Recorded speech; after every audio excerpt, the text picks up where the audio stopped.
Ayahnya Abu Nawas adalah penghulu kerajaan Baghdad bernama Maulana. Pada suatu hari, ayahnya Abu Nawas yang sudah tua itu sakit parah dan akhirnya meninggal dunia. Abu Nawas dipanggil ke istana. Ia diperintah Sultan Raja Harun al-Rashid untuk mengubur jenazah ayahnya itu sebagaimana adat Syekh Maulana. Apa yang dilakukan Abu Nawas hampir tiada bedanya dengan Kadi Maulana, baik mengenai tata cara memandikan jenazah hingga mengkafani, menyolati, dan mendoakannya. Maka Sultan bermaksud mengangkat Abu Nawas menjadi kadi atau penghulu, menggantikan kedudukan ayahnya. Namun, demi mendengar rencana sang sultan, tiba-tiba saja Abu Nawas yang cerdas itu nampak berubah menjadi gila. Usai upacara pemakaman ayahnya, Abu Nawas mengambil sepotong batang pohon pisang dan diperlakukannya seperti kuda. Ia menunggangi kuda dari batang pisang itu sambil berlari-lari dari kuburan ayahnya menuju rumahnya. Semua orang melihat Abu Nawas melakukan itu menjadi terheran-heran. Pada hari yang lain, ia mengajak anak-anak kecil dalam jumlah yang cukup banyak untuk pergi ke makam ayahnya. Dan di atas makam ayahnya itu, ia mengajak anak-anak bermain rebana dan bersukacita. Kini semua orang semakin heran atas kelakuan Abu Nawas itu, karena menganggap Abu Nawas sudah menjadi gila karena ditinggal mati oleh ayahnya. Pada suatu hari, ada beberapa orang utusan dari Sultan Harun al-Rashid datang menemui Abu Nawas. "Hai Abu Nawas, kau dipanggil Sultan untuk menghadap ke istana," kata wazir utusan Sultan. "Buat apa Sultan memanggilku? Aku tidak ada keperluan dengannya," jawab Abu Nawas dengan entengnya seperti tanpa beban. "Hai Abu Nawas, kau tidak boleh berkata seperti itu kepada rajamu." "Hai wazir, kau jangan banyak cakap. Cepat ambil ini, kudaku, dan mandikan di sungai supaya bersih dan segar," kata Abu Nawas sambil menyodorkan sebatang pohon pisang yang dijadikan kuda-kudaan. Si wazir hanya geleng-geleng kepala melihat kelakuan Abu Nawas. "Abu Nawas, kau mau apa? Tidak menghadap sultan," kata wazir. "Katakan kepada rajamu, aku sudah tahu maka aku tidak mau," kata Abu Nawas. "Apa maksudnya, wahai Abu Nawas?" tanya wazir dengan rasa penasaran. "Sudah, pergi sana.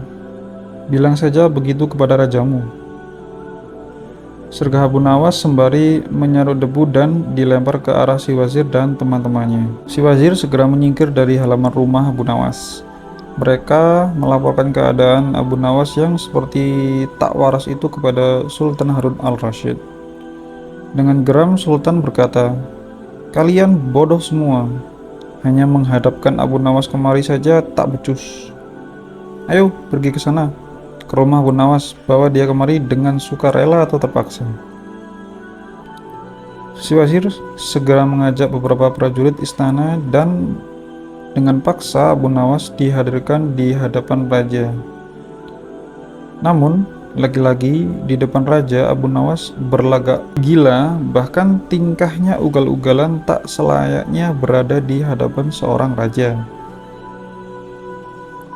"Abu Nawas, bersikepalah sopan," tegur Baginda. "Ya Baginda, tahukah Anda?" kata Abu Nawas. "Apa, Abu Nawas?" "Baginda, terasi itu asalnya dari udang," kata Abu Nawas. "Kurang ajar kau menghinaku, Abu Nawas." "Tidak Baginda, siapa bilang udang berasal dari terasi?" Baginda merasa dilecehkan. Ia naik pitam dan segera memberi perintah kepada para pengawalnya. "Hajar dia, pukuli dia sebanyak 25 kali." Abu Nawas yang kurus kering itu akhirnya lemas tak berdaya dipukuli tentara yang bertubuh kekar. Usai dipukuli, Abu Nawas disuruh keluar istana. Ketika sampai di pintu gerbang kota, ia dicegat oleh para penjaga. "Hai Abu Nawas, tempo hari ketika kau hendak masuk ke kota ini, kita telah mengadakan perjanjian. Masa kau lupa pada janjimu itu?" Jika engkau diberi hadiah oleh Baginda, maka engkau berkata, aku bagi dua, engkau satu bagian. Aku satu bagian, nah sekarang mana bagianku itu?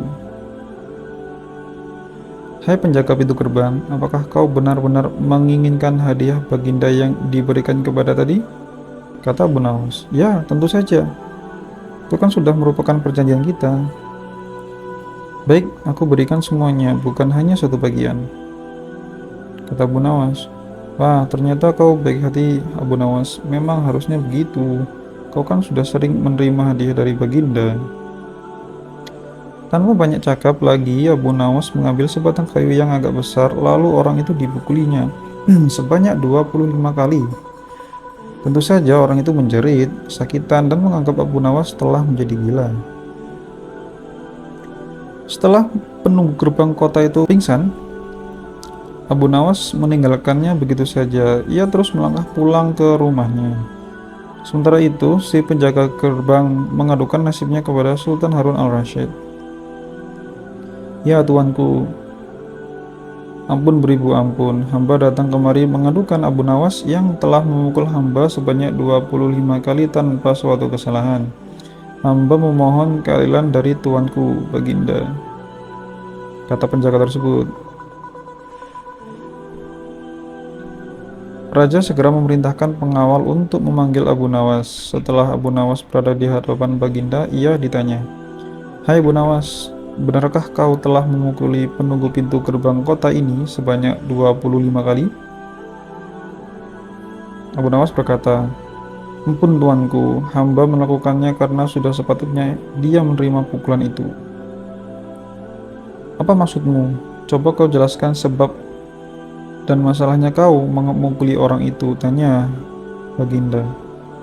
Tuanku, kata Abu Nawas, hamba dan penunggu pintu gerbang ini telah mengadakan perjanjian bahwa jika hamba diberi hadiah oleh Baginda, maka hadiah tersebut akan dibagi dua, satu bagian untuknya, satu bagian untuk saya. Nah, pagi tadi hamba menerima hadiah 25 kali pukulan, maka saya berikan pula hadiah 25 kali pukulan kepadanya. Hai penunggu pintu gerbang, benarkah kau telah mengadakan perjanjian seperti itu dengan Abu Nawas? Tanya Baginda. Benar tuanku, jawab penunggu pintu gerbang. Tapi hamba tiada mengira jika Baginda memberikan hadiah pukulan.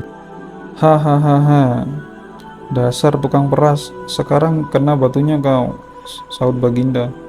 Abu Nawas tiada bersalah, bahkan sekarang aku tahu bahwa penjaga pintu gerbang kota Baghdad adalah orang yang suka narget, suka memeras orang. Kalau kau tidak merubah kelakuan burukmu itu, sungguh aku akan memecat dan menghukum engkau, kata Raja Harun al-Rasyid.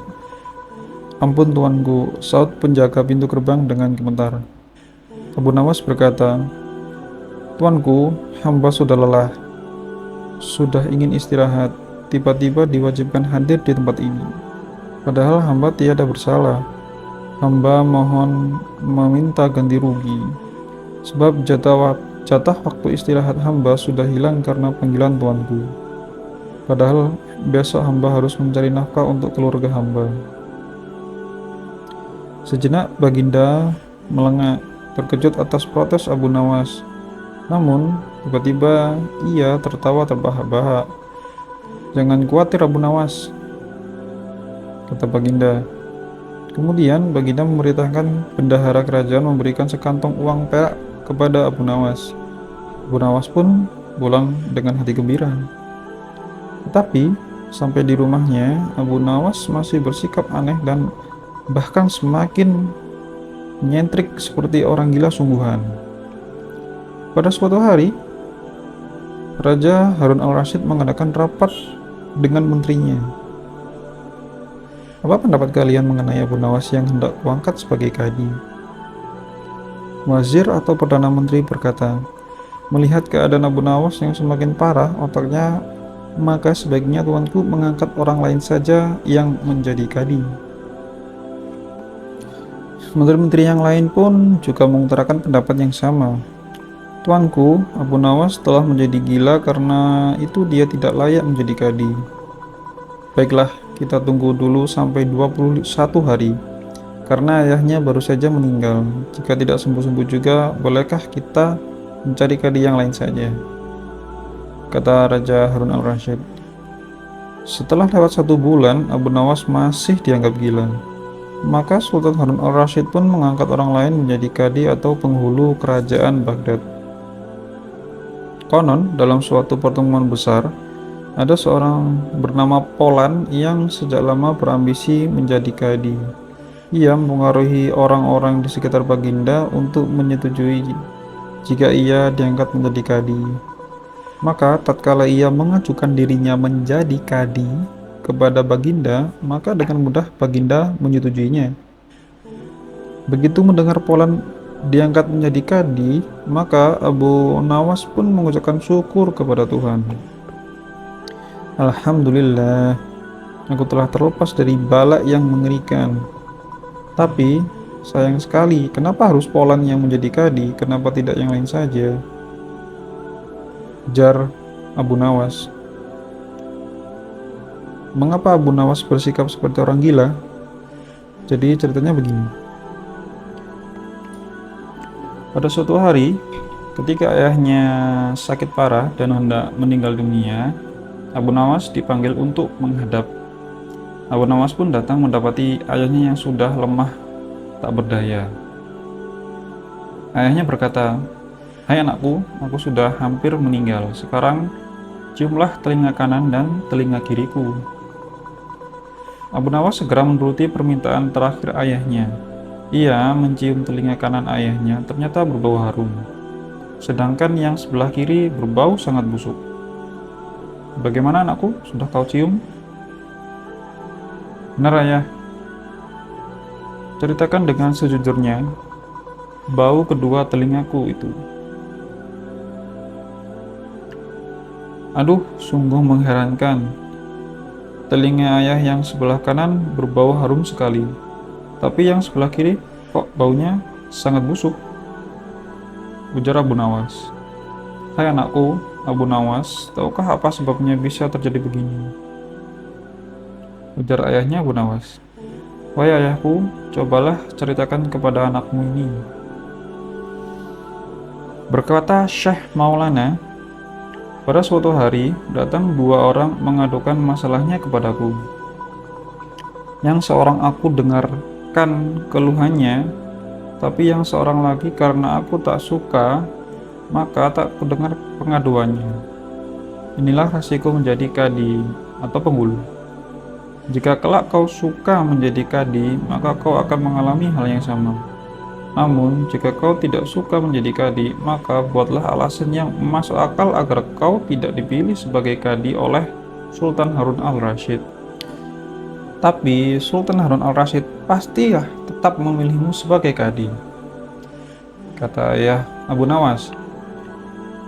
Nah, itulah sebabnya Abu Nawas pura-pura menjadi gila, hanya untuk menghindari diri agar tidak diangkat menjadi kadi. Seorang kadi atau penghulu pada masa itu kedudukannya seperti hakim yang memutuskan suatu perkara.